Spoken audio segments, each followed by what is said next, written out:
Hi again, Jonathan Holmes from Destructoid.com here with Nutsuma-san, producer at Capcom, and today we're going to talk primarily about Marvel vs. Capcom 3, but I could talk to this guy for days, so watch out. How have you been? Last time I saw you was in February for the Tatsunoko vs. Capcom launch event in New York City.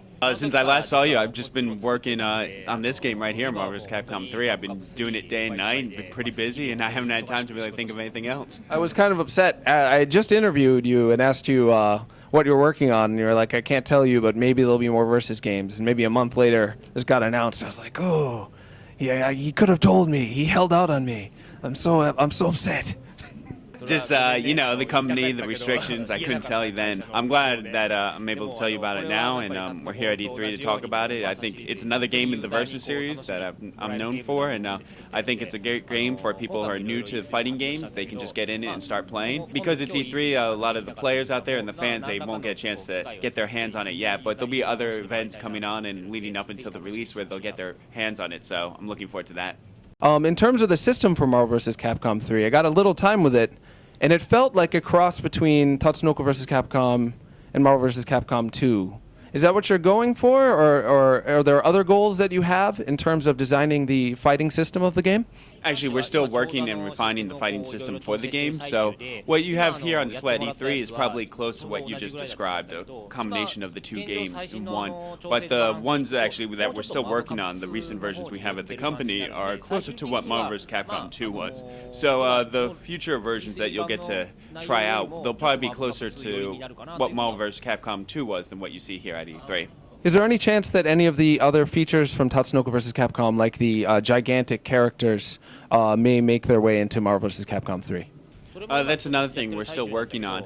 What I'd like to clarify though, is that Tatsunoko vs. Capcom was its own entry into the Versus series, so that was its own animal, if you will. This is Marvel vs. Capcom 3, so it's a successor to Marvel vs. Capcom 2. So as much as we can, we want to make this one as close to Marvel vs. Capcom 2 in terms of gameplay, so it feels like a natural successor to the previous incarnations. Everything we did in Tatsunoko vs. Capcom was for Tatsunoko vs. Capcom, so I probably say that most of the things in that game you won't see reflected in Marvel vs. Capcom 3. The closest you could say that it had an impact on was the button layout. Will Marvel vs. Capcom 3 share kind of the same universe as Marvel vs. Capcom 2? Because Marvel vs. Capcom 2, in particular, had unique characters like Ruby Hart and Amingo, I think you pronounce it. And it was a very special game to me. It really defined its own kind of logic and world, and I'm still very attached to that world. And the music, too. As corny as it is, I sing those songs in the shower all the time. So I'm wondering how much of that may carry over into Marvel vs. Capcom 3. I think we really kind of changed the game a bit with Marvel vs. Capcom 3, so it doesn't have that unique world feel. The graphics are a big change from the previous incarnation. With this game, we're trying to aim for like a moving comic book. Even the music itself will be different. We're trying a more modern flavor to it. That doesn't mean we're completely ignoring everything that was fun about Marvel vs. Capcom 2. So the fans of that, we're putting little in-jokes and things like that of that nature in this game. Speaking of in-jokes, I noticed Deadpool has a lot of jokes that you probably would only know if you read the American comics. So I'm wondering if you were advised by Capcom USA at all in terms of the characterization of the Western characters. Definitely, Capcom America has been giving us a lot of advice about the comic-related stuff, but also on the Japanese development team, we have a lot of fans of the American comics, and so they've been studying them closely and looking for little things and jokes to put into the game, and Deadpool's got a lot of that, and if you're a fan of Deadpool, there's some things in there that, like, he may have only done once or twice in the comics, but that are really resonated with fans. A lot of people have begged me to ask you to make Darkstalkers Tatsuno vs. Capcom 2. It's not really a question, but if you can't answer it by saying, oh yeah, I'm making that right now, funny you should ask, I would be very happy. So please, try to make me happy. I'm sorry to disappoint you and be the bearer of bad news, but I'm not working on either of those right now. Thing is, the company we had Street Fighter 4, Super Street Fighter 4, Tatsunoko vs. Capcom, and now Marvel vs. Capcom 3.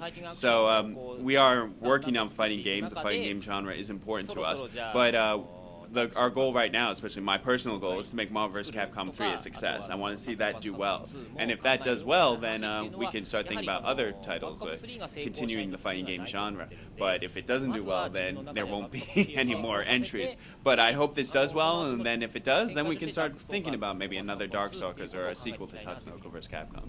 There's not many things I can say for sure in this world. You know, one of them that I can say for sure is that Marvel vs. Capcom 3 is going to make you a lot of money, which is exciting for me because this is one of my favorite series, so to see it come back. Super Street Fighter 4 is coming to 3DS, which is exciting. I don't know if you have any involvement with that. So if you do, of course, feel free to comment on it. And if you don't, I'd love to hear your thoughts on the 3DS regardless. Unfortunately, I wasn't involved with Super Street Fighter 4 for the 3DS. I wasn't part of that team. That was some different area completely from what I'm involved with at Capcom. But I will say this. I did get a chance yesterday to try out the 3DS, and when I got my hands on it and saw it, wow, this has a lot of potential. I thought it's the type of new system that comes along, and it makes me as a developer want to make games for it. And now that we've announced Super Street Fighter 4 on the 3DS, since I do fighting games myself, I think if I have the chance in the future, I'd really like to make a fighting game for this system. Last time I saw you, you mentioned Nintendo versus Capcom, and that would be the perfect game for 3DS. So make my dreams come true in your spare time, if you have the time. Oh, and can you show us your shirt before we wrap up? It's very cool. So Thor is on there. I wonder why.